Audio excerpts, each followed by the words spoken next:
our original creation, made in the image of God. Before, then, we define man's miserable condition, it is fitting that we know what he was like when first created. For when we show man his natural failings, we run the risk of seeming to attribute them to the author of nature, that is, to God. The ungodly believe they can cover themselves with this excuse, claiming that whatever faults they have come from God. If anyone reproaches them, they do not hesitate to accuse God and to lay upon him all the wrongs of which they stand accused. Indeed, even those who pretend to speak more soberly of God are glad of the chance to excuse their faults by blaming nature. It does not occur to them that in doing so they are defaming God, albeit in a less obvious way, since any fault in the nature which God has fashioned reflects badly, at least in part, on him. Given that the flesh is, as we know, looking for every possible way out, which it thinks will load others with its guilty sins, we must steer clear of such wickedness. We need, therefore, to discuss the plight of humankind in such a way that we put paid to all the evasions of our flesh and acquit God's righteousness not only of blame, but of every reproach and complaint. Yet this must not be done at the cost of abandoning the pure truth, which, far from favouring such absurdities, is sufficient, once it is understood, to refute them. The fact is that Adam, the father of us all, was created in the image and likeness of God. As such, it is clear that he was made to share in God's wisdom, righteousness, power, holiness, and truth. It is thus impossible to follow those who mistakenly locate the image of God in the lordship and superiority which he enjoyed over the beasts, as if his only similarity to God lay in the fact that he was made lord over them. The idea that Adam was created in God's image would not recur so often in Moses if it were not a matter of high importance.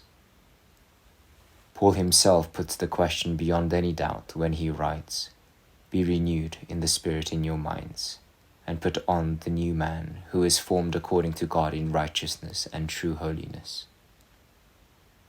Again, do not lie to one another, for you have put off the old man with all his works, and have put on the new, who has been restored in knowledge after the image of him who created him. Here, Paul explains God's image in terms of the likeness of our spirit to the Lord. Cleansed of all earthly filth, it longs only for spiritual purity. Thus, man, having been created in God's image, was endowed with gifts and superior powers which testified to his Creator's extraordinary generosity toward him. He was close to God through sharing in his bounty, and he would have lived forever if he had continued in the integrity conferred on him. Yet he did not continue long. Through his ingratitude, he quickly made himself unworthy of all the benefits which God had given him. The heavenly image he bore was therefore erased.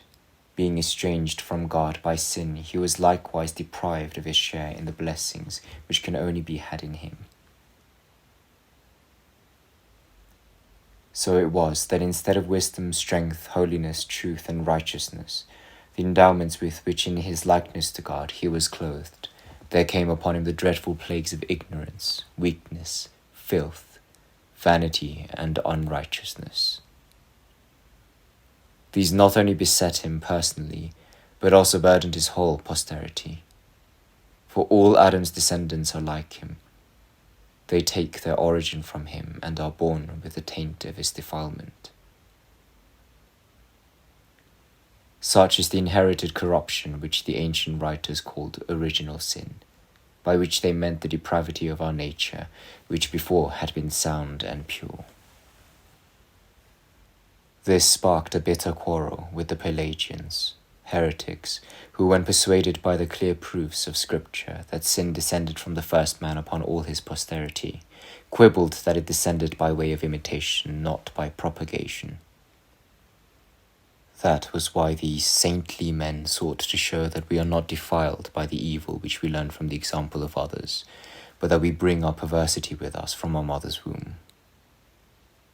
Only the most arrogant would dare to deny this.